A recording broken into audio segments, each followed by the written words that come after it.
On the Catholic liturgical calendar, last Sunday was the 15th Sunday in Ordinary Time, and one of the readings for Masses that day was from Colossians 1. After Mass, I wanted to look up specifically Colossians 1:17 in the Geuze and Syriac versions.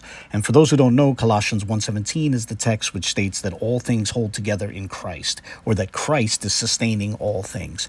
And I wanted to make a very brief video on the Syriac and Geuze readings because their structures were so similar that I think this is arguably a potential candidate for a Geuze text which is translated from the Syriac rather than from the Greek. So I'm going to focus on the end of verse 17, which reads in the Geuze text, וכלמדם, and the entirety stood or was established in him. And then the Syriac text reads, וכלמדם, and everything stands or is established in him. So to quickly go through both these phrases, the first letter is the prefix conjunction, which is wa in both cases, which I marked in red. Then after that, I'll mark in green the word for all, or every, or the entirety. In Geuze, it reads kulu, while the Syriac text has kul. Then I'll mark in gray the one element here which is unique to the Syriac text, which is medem, which is attached to kul. Medem means thing, so וכלמדם means everything.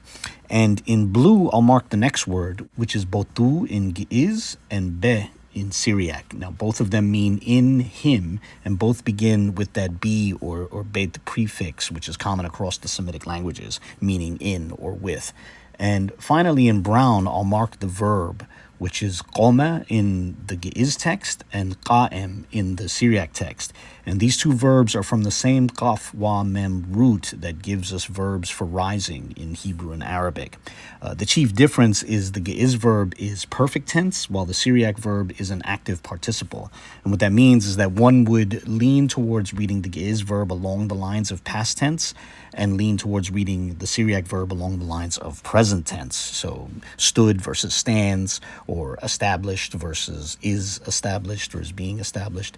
And if this isn't clear enough, I can transcribe the consonantal strings into the corresponding Latin characters.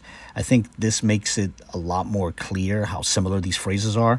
Just note that the texts are moving in opposite directions. The Geuze text is going from left to right, and the Syriac text is going from right to left. I thought the similar structures here were interesting. I hope you found it interesting as well. Feel free to share your thoughts.